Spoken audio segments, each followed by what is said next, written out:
¿Habéis salido con espadas y con palos para prenderme? Cada día estaba con vosotros enseñando en el templo, y no me prendisteis. Pero es así para que se cumplan las Escrituras.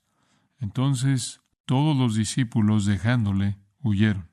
Pero cierto joven le seguía, cubierto el cuerpo con su sábana, y le prendieron. Mas él, dejando la sábana, huyó desnudo. Cuando era alumno en el seminario, tenía que escribir mi disertación antes de que pudiera graduarme. Había muchos temas de los que pude haber escrito una disertación, pero mi disertación de graduación se tituló Un estudio del personaje de Judas Iscariote, porque incluso como joven, al principio de mis 20, él estaba entre las personas más fascinantes en las páginas de las Escrituras. Un incrédulo incomprensible. ¿Cómo podía alguien pasar 3 años, 24 horas al día, 7 días a la semana en la presencia de Jesucristo y hacer lo que hizo? ¿Cómo podía alguien ser así de malo, así de impío, así de egoísta, así de endurecido, así de falto de esperanza? Escribí la disertación. El comité aceptó la disertación y me gradué. Ya han pasado muchas décadas y todavía no puedo comprender a Judas. Pero retrocedamos un poquito. El consejo judío que gobernaba la Suprema Corte de Israel se llamaba el Sanedrín. Eso simplemente significa la reunión. Era una reunión de líderes religiosos. Algunos eran de la secta de los saduceos, que eran los liberales religiosos, pero la mayoría era de la secta de los fariseos, que eran los conservadores religiosos, y de los fariseos, un grupo de escribas, que eran los expertos de la ley. Todos eran líderes religiosos. Después de todo, Israel se veía a sí misma como un reino teocrático. Dios era rey, y los líderes religiosos, por lo tanto, servían a Dios al diseminar su voluntad y su palabra en la vida del pueblo. No necesariamente estaban de acuerdo en todo, tenían un acuerdo fuerte en cómo interpretaban la Escritura. Como dije, los saduceos eran liberales y no creían en la resurrección y no creían en una vida después de la muerte y no creían en los ángeles, y los fariseos creían en todo eso. Incluso habían divisiones entre ellos. No estuvieron de acuerdo en todo. De hecho, rara vez estuvieron de acuerdo en todo, pero en esta ocasión estuvieron de acuerdo. Estuvieron de acuerdo en un hombre, quizás excepto por una o dos excepciones, como José de Arimatea. Pero estuvieron en acuerdo unánime en lo que querían a Jesús muerto, lo querían muerto, lo odiaban. Tenían celos de su poder, porque ¿quién de ellos podía resucitar a los muertos? ¿Dar vista a los ciegos, oído a los sordos, una voz a los mudos? ¿Quién podía hacer que la gente caminara, sanarlos de toda enfermedad, librarlos de demonios? ¿Quién podía crear alimento, controlar tormentas? Obviamente tenían celos de su poder. También tenían celos de su popularidad, porque su poder le había dado popularidad, un nivel de popularidad como ninguna persona que ha caminado sobre este planeta había tenido, porque nadie jamás había hecho lo que él hizo. Tenían celos de los reconocimientos que recibía de la multitud. Odiaban su mensaje. El de ellos era un mensaje de gana tu salvación por obras, y el de él era un mensaje de arrepiéntete de tu pecado y recibe tu salvación como regalo de gracia, y odiaban eso porque eran soberbios y con pretensiones de superioridad moral, querían ganarse su manera de entrar. Lo odiaban tanto porque estaba metiéndose en el espacio de ellos. Él estaba apoderándose del lugar y popularidad de ellos. Y después, esta semana, su odio hacia él se incrementó cuando el lunes llegó, entró en la ciudad, y habían cientos de miles de personas reconociéndolo como el Mesías. Eso los aterró aún más, los hizo más hostiles hacia él. Después regresó el martes, entró al templo, en donde los líderes del Sanedrín esencialmente dirigían las operaciones del templo, vendiendo animales y cambiando dinero, y no era nada más que la mafia israelita, una cueva de ladrones, como Jesús dijo. Y él entró y los sacó, un hombre solo, con cientos de miles de personas amontonadas en ese patio masivo. Entró, aventó a los cambistas, aventó a los compradores y vendedores de animales y vació el lugar de los bazares de Anás, el que fue sumo sacerdote y estuvo a cargo de eso. Regresó el miércoles al escombro que quedó, se apoderó del lugar entero y durante un día completo ese lugar hizo eco con la verdad saliendo de sus labios. Esos 3 días habían sellado su destino con certeza, si había alguna duda de que lo querían muerto o no. Pero tenían un problema. El capítulo 14 dice, temían al pueblo. ¿Cómo vas a arrestar a este hombre? ¿Cómo vas a cumplir esta ejecución con este tipo de popularidad? Entonces, en el capítulo 14, versículos 1 y 2, piensan, bueno, tú sabes, quizás mejor no lo hacemos durante el festival. Apenas pueden contener su odio por otro día, mucho menos otra semana o 2. Pero saben que podría ser algo malo tratar de hacer esto en público. Saben que habrán algunas repercusiones con el pueblo y podría comenzar un alboroto. Eso no es bueno. A los romanos no les gusta eso. Y quizás ni siquiera pueden manejar al pueblo. Entonces tienen un problema. Necesitan capturar y arrestar a Jesús, callarlo y matarlo. Pero necesitan que alguien se lo señale en la oscuridad de la noche cuando todas las multitudes se hayan dispersado. ¿Pero quién? No pueden ofrecerse ellos mismos, uno de sus 12 apóstoles. Hasta donde saben, todos son leales, y eso destruiría su plan. Tienen que esperar hasta que alguien se aparezca. ¿Quién sería esa persona? ¿Quién haría eso? Todos los que le seguían estaban enamorados de él. ¿Quién traicionaría a Jesús? El pueblo estaba del lado de Jesús cuando él limpió la corrupción en el templo, porque todos eran víctimas de eso. Estaban pagando 10 veces lo que se debería pagar por un animal para sacrificarlo. Estaban sacándoles los ojos en el cambio de monedas. ¿Quién iba a hacer esto? Sorpresivamente, alguien se apareció. Capítulo 14, versículo 10. Entonces Judas Iscariote, uno de los 12, fue a los principales sacerdotes para entregárselo. Él lo inició. Asombroso. ¿No va alguien que se le acercó y lo convenció? Él tomó la iniciativa. Ellos al oírlo se alegraron, versículo 11. Sí, ¿en dónde más van a encontrar a alguien que haga esto? Y prometieron darle dinero. Y él dijo, otro de los 4 registros de los evangelios, y está en Mateo, Marcos, Lucas y Juan, todos estos eventos.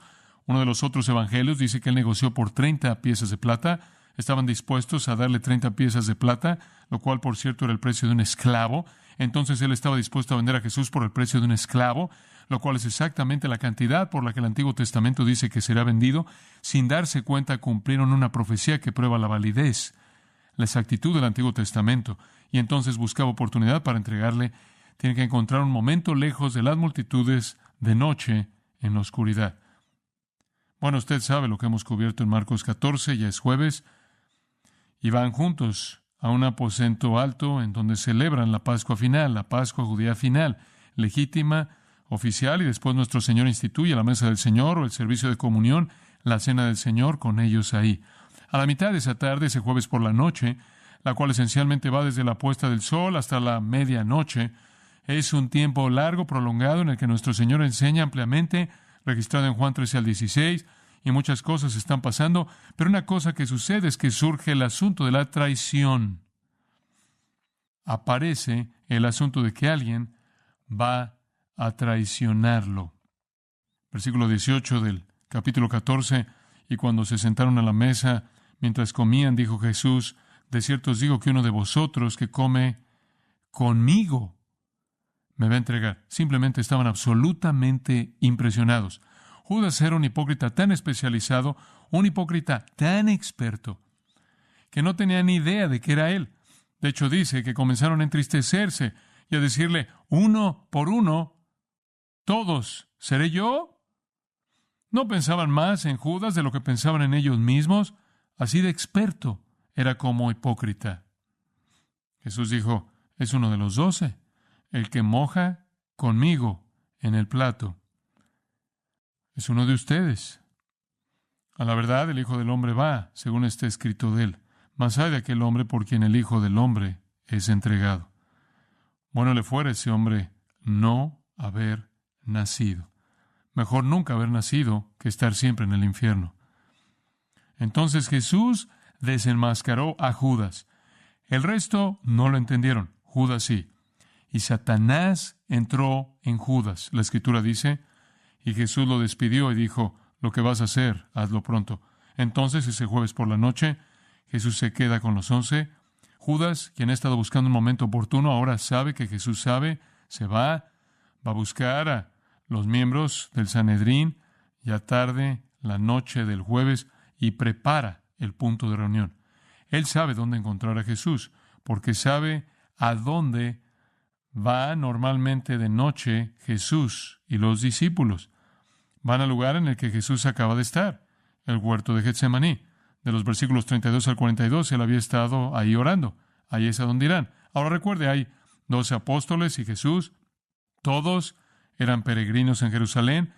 El lugar básicamente estaba ahogándose en población que vino para la Pascua. No habían muchos lugares para quedarse. Probablemente la casa de María y Marta y Lázaro no podía recibirlos a todos.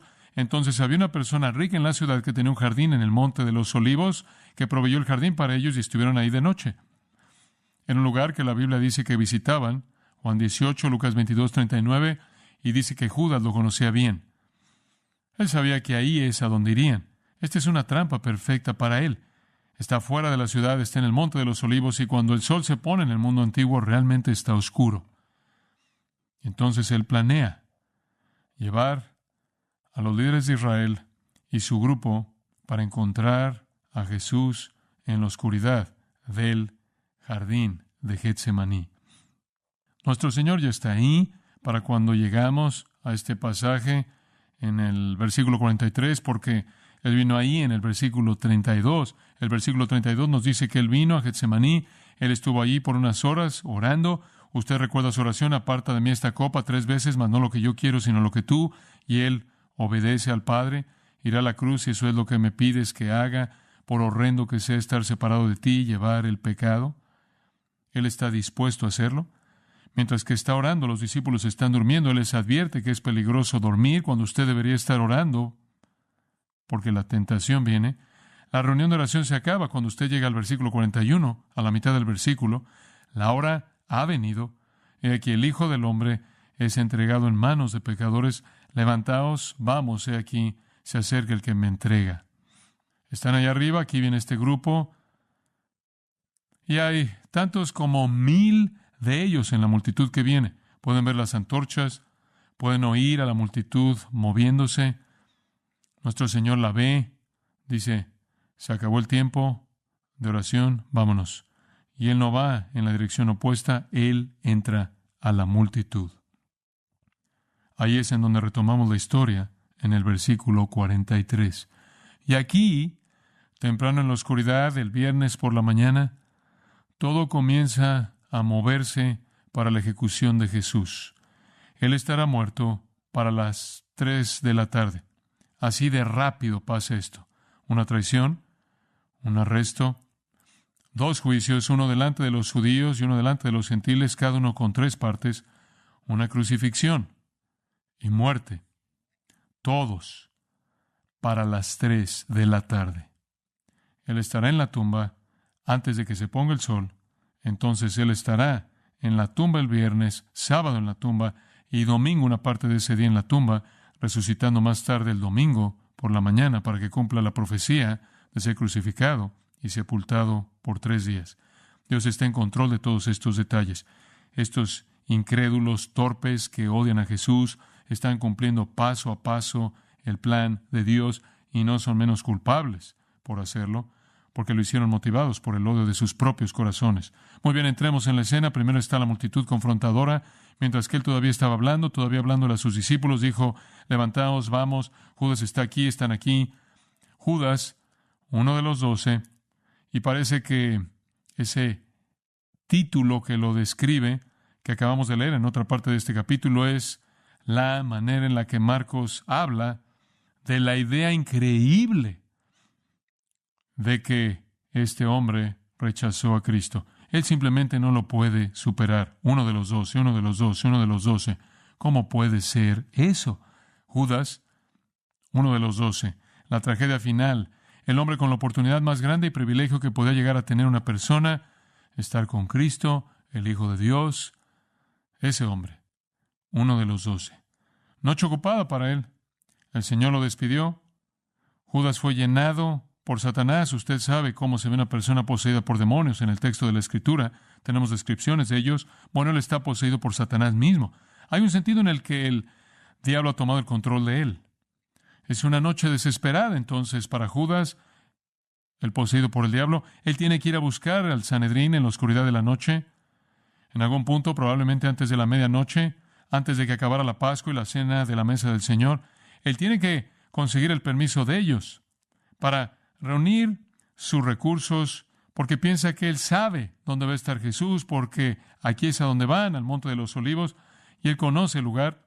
Y después tiene que conseguir el permiso de las autoridades romanas para que le den soldados, para que acompañen a los judíos, porque los judíos tienen miedo de que incluso con su policía del templo no podrán manejar algo si comenzara a pasar algún tipo de disturbio de la multitud, si la gente se entera.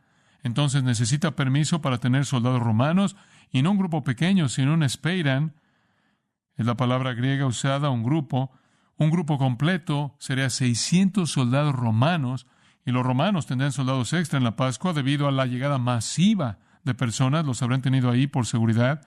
Y por cierto, recientemente había habido una insurrección judía contra los romanos, y acabaron con esa insurrección. Y se hace referencia a eso en Marcos 15:7, y uno de los principales en esa insurrección fue un hombre llamado Barrabás. Barrabás. Entonces a los romanos no les gustaban las insurrecciones. Los romanos habrían complacido a Judas. Entonces es una noche ocupada para este hombre poseído por el diablo. Conforme une las partes de este pequeño rompecabezas, probablemente tuvo que conseguir permiso de Pilato mismo, el gobernador. Pero esos lugares están tan cerca. El fuerte Antón, en donde estaban los romanos y en donde Pilato está a menos de 1 minuto caminando del muro, el lado noreste del templo, el muro norte del templo. Todo está muy cerca y él estaba esforzándose por acabar todo. Él había entregado el lugar y, por lo tanto, al Hijo de Dios por 30 piezas de plata. Entonces la multitud se aparece. Dice en el versículo 43, estaban ahí con espadas y palos. Las espadas habrían sido de los romanos. Macaira es la palabra. Llevaban una daga pequeña, una daga muy letal, filosa de los dos lados, una daga de doble filo, y eran expertos en usarla para cortar gargantas y colocar esa daga en los lugares apropiados para terminar rápidamente con una vida. Eran expertos en eso. Palos habrían sido de la policía del templo.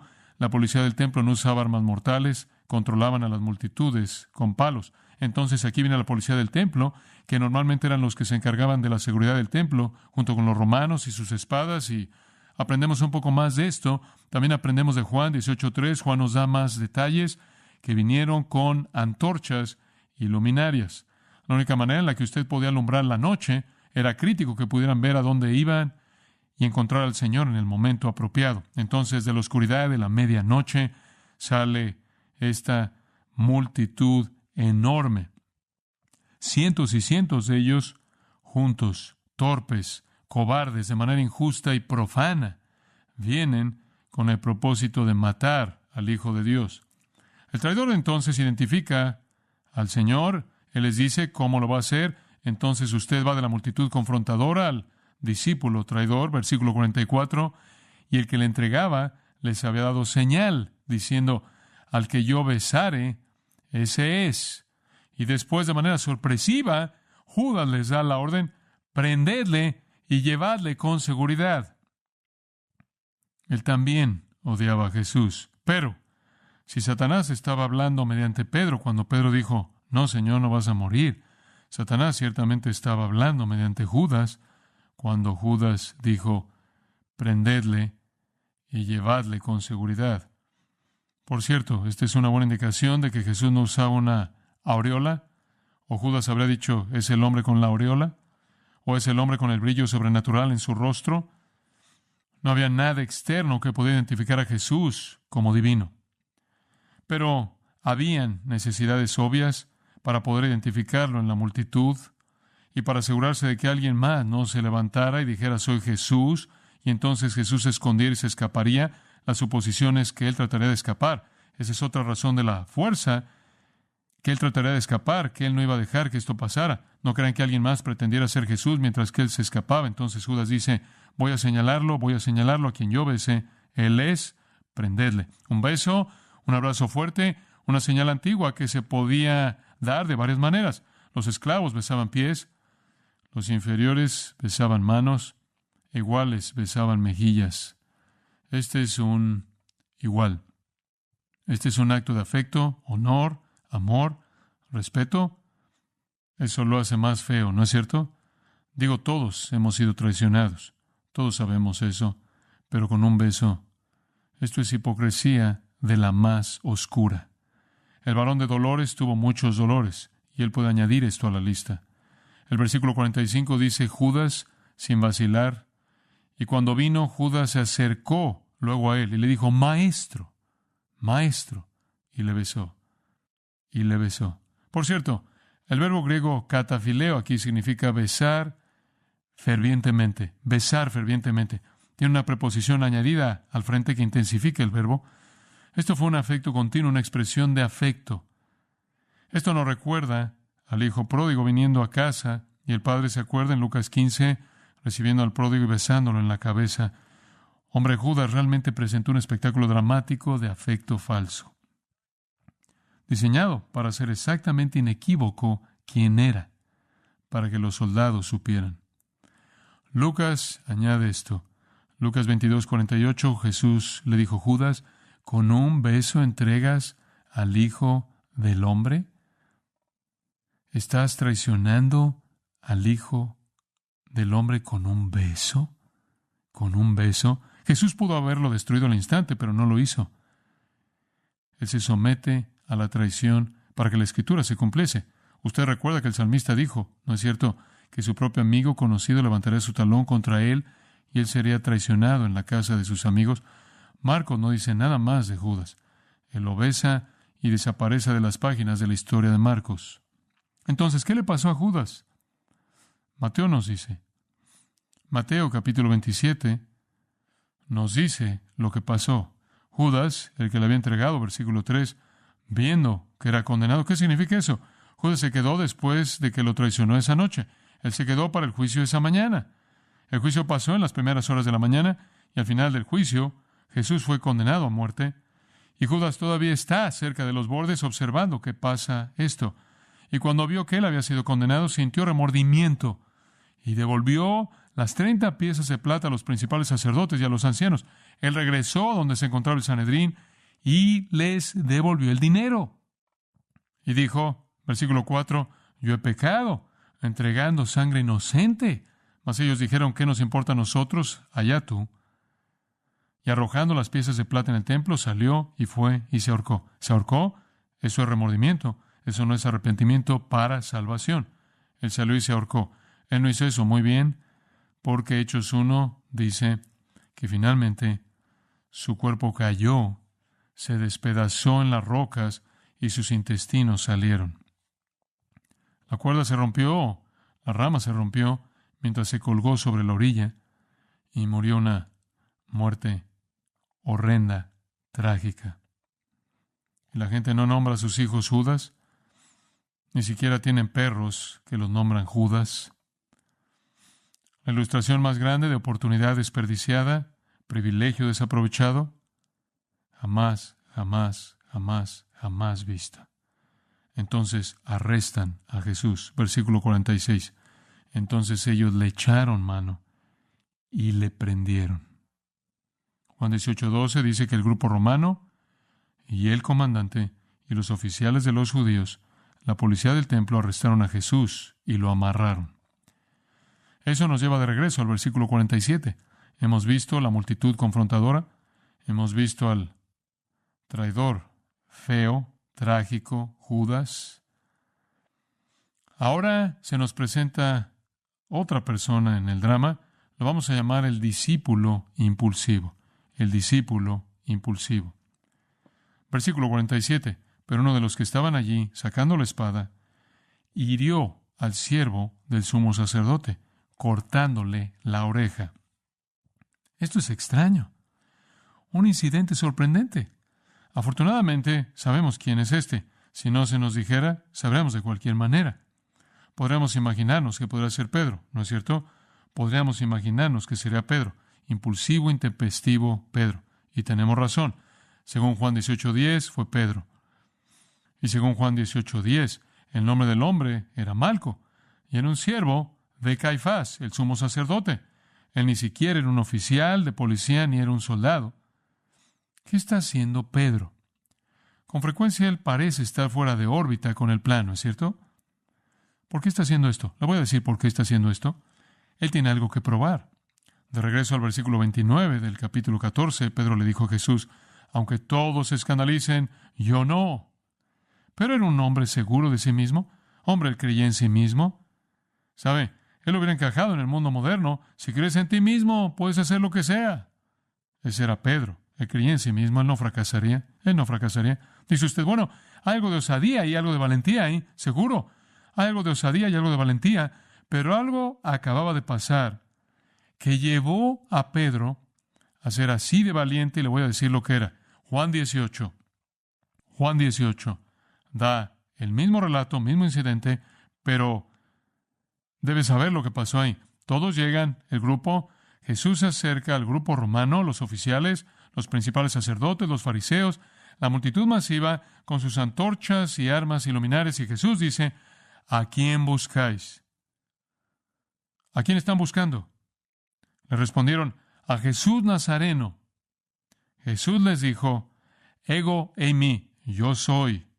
Y él dijo el tetragramatón, el nombre de Dios. El yo soy. Y eso fue todo lo que tuvo que decir. Decir, yo soy. Judas estaba de pie con él, y cuando dijo, yo soy, todos se colapsaron y cayeron al suelo. La multitud entera cayó. Ellos no podían tocar su poder si él no les daba permiso. Esa es la razón por la que dijo, nadie me quita la vida, yo la pongo por mí mismo. Él les volvió a preguntar, una vez que se levantaron, arrastrándose, ¿a quién buscáis? Y ellos dijeron, a Jesús Nazareno. Él les dijo, os he dicho que yo soy. Ahora, si usted acababa de ver a Jesús decir, yo soy en griego, diferente en arameo, pero si usted, tomamos dos palabras, una palabra en arameo, si usted acababa de ver a Jesús decir una palabra y 1,000 personas se colapsaron al suelo, usted se sentiría bien, ¿verdad? Usted sentiría que podría sacar su pequeño cuchillo y comenzar con la multitud, porque en cualquier momento lo único que Jesús tendrá que hacer es decir otra palabra y todos volverían a caer. Fue un acto sorprendente, milagroso, triunfal, glorioso, poderoso de Jesús, que le infundió a Pedro fortaleza. Él necesitaba volver a probar su lealtad. Dice usted, ¿de dónde sacó una espada? ¿Qué está haciendo con una espada? Bueno, Lucas nos dice que Jesús dijo en Lucas 22, 36 al 38, saben, los envió, no tomaron un cinto, no tomaron una bolsa, no tomaron zapatos extra, salieron y predicaron el Evangelio y fueron cuidados y sus necesidades fueron satisfechas, pero en el futuro cuando los envíe, más vale que lleven un cinto y más vale que lleven una bolsa porque va a haber persecución allá afuera. Y por cierto, más vale que tomen una espada. Él de hecho les dijo, si no tienen una espada, más vale que consigan una. No para matar gente, el cristianismo no se extiende como el Islam, no se extiende al matar gente, y cualquier supuesto esfuerzo cristiano por extenderse al matar a alguien es cristianismo falso. Pero él dijo, van a necesitar una espada, porque van a ser confrontados, van a ser perseguidos, van a necesitar tener la capacidad de defenderse a sí mismos, en lo cual el Señor promueve la defensa personal. Entonces Pedro dijo al final de esa pequeña conversación en Lucas 22, algunos de los discípulos respondieron, tenemos 2 espadas, encontramos 2 en el grupo. Bueno, puede estar seguro de que Pedro tenía una de ellas, o hasta donde sabemos, él es Pedro 2 espadas. Él pudo haber tenido las 2, pero él saca una y corta la oreja de Malco. Ahora mire, él no tenía ninguna preparación quirúrgica, y le prometo que era mejor en aventar redes de lo que era en cortar gargantas, porque no le dio a la garganta y le pegó a la oreja. Él no estaba tratando de cortar la oreja de alguien. Él estaba tratando de cortar la garganta, porque eso es lo que usted hacía con eso. El hombre se agachó, y el Señor dice, según Lucas 22, basta, no más de esto, no más de esto. Esto es pensar mal, es impulsivo y peligroso, porque en Mateo 26 le dice a Pedro, Pedro, mete tu espada, porque el que vive por la espada, muere por la espada. Y nuestro Señor con eso promueve la pena capital en el crimen capital. Esa es una reiteración de Génesis 9. El que derramare sangre de hombre, por el hombre su sangre será derramada. Pedro, tienen derecho de matarte si matas a alguien. Ese es nuestro Señor promoviendo la pena capital. Mete tu espada en la funda. Juan 18:11 dice, mete tu espada en la funda. La copa que el Padre me ha dado, ¿no la beberé? Y más adelante Jesús dice, mi reino no es de este mundo, de otra manera mis siervos pelearían. El reino no se extiende por la fuerza, se extiende una persona a la vez por la fe en Cristo. El cristianismo no avanza por la espada, en absoluto. La gente dice, bueno, los cristianos están peleando en Irlanda del Norte, y los cristianos están peleando en Bosnia y Croacia, y los cristianos...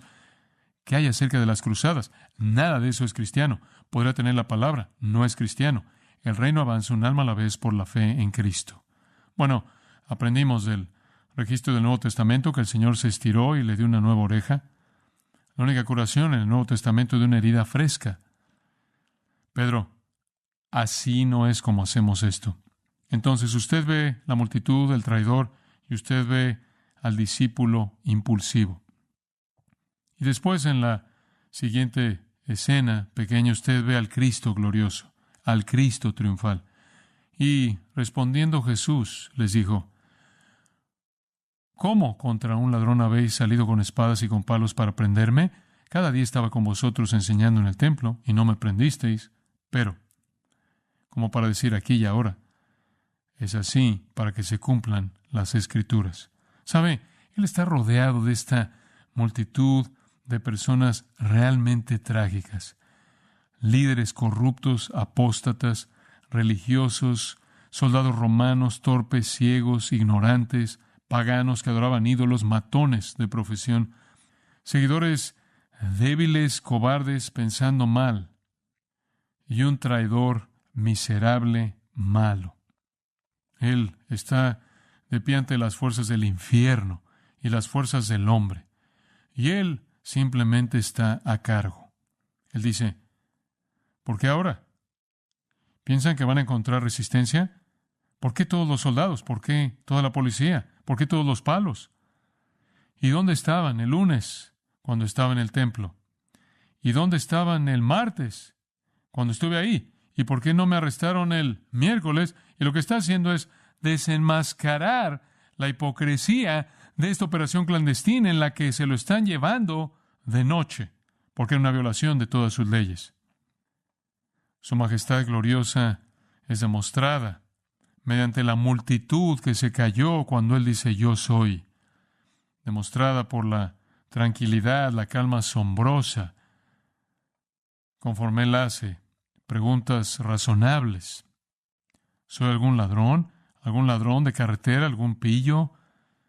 Para que necesiten a todos estos soldados y a todos estos policías. ¿Alguna vez he tratado de huir de ustedes? ¿Acaso no estuve ahí todos los días esta semana? ¿Dónde estaban ustedes? Pero la razón por la que están aquí en este momento, a la mitad de la noche en un viernes, es porque hoy es el día en el que la Escritura será cumplida y en su enojo inconsciente hostil están cumpliendo el plan de Dios a tiempo.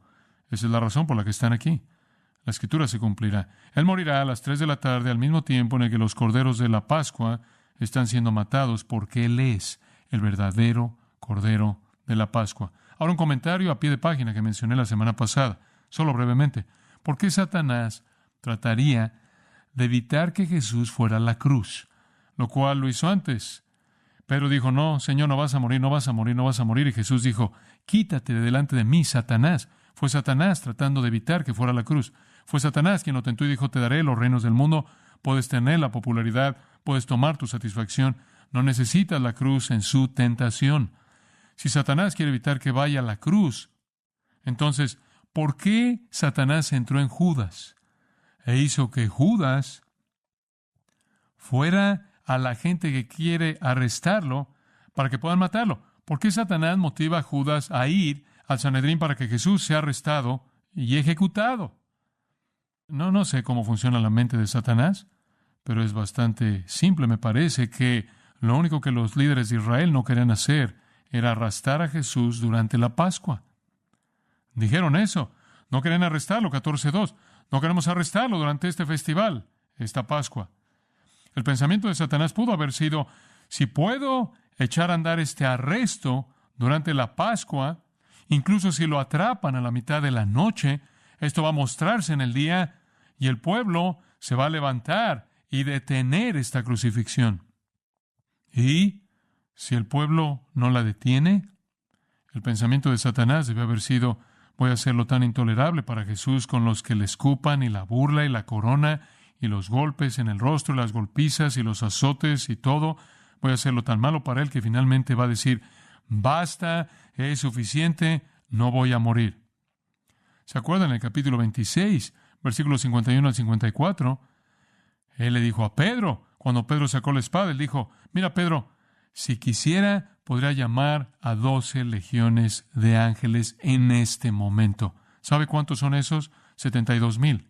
¿Puede imaginarse qué tipo de defensa 72,000 ángeles serían cuando en el Antiguo Testamento un ángel mató a 185,000 asirios? 72,000 ángeles podrían traer un daño serio. Mete tu espada. Creo que Satanás debió haber pensado, si la multitud no lo detiene, Jesús dirá, ya es suficiente, ya es suficiente. Todos ustedes vieron la pasión del Cristo. Ustedes vieron que Él, y en algún punto Él va a decir, se acabó, no sigo, no voy a avanzar más, no merezco esto, y llamar a los ángeles.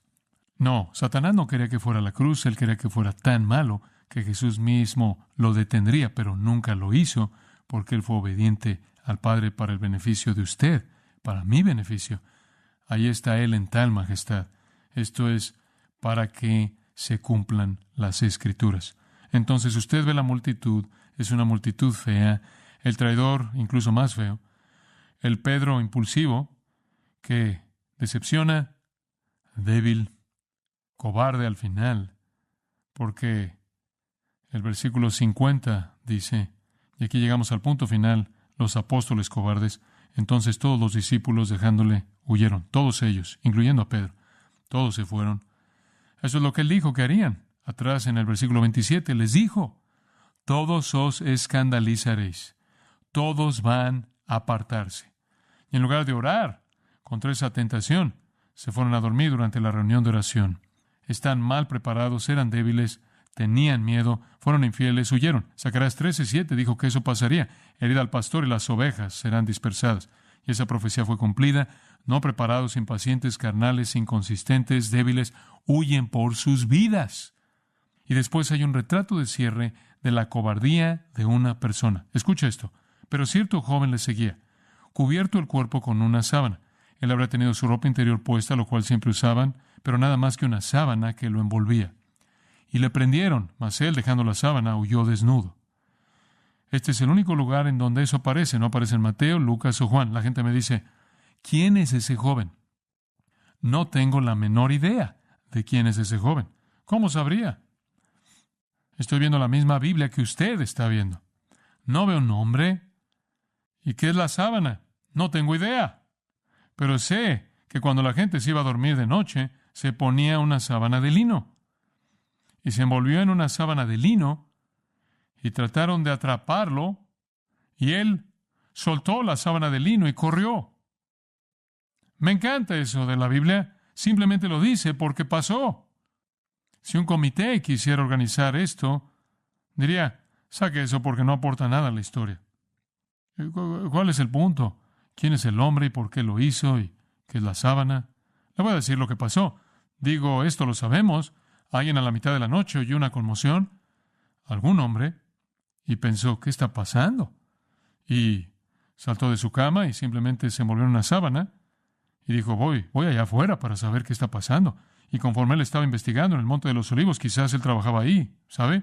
Quizás estaba en un viñedo allá arriba. Y él está investigando allá afuera y de pronto alguien piensa que es una amenaza que pertenece a la multitud que va con Jesús y lo atrapan y él simplemente corre y el hombre se queda con la sábana. Y eso, mis queridos amigos, es una interpretación verdadera de este pasaje.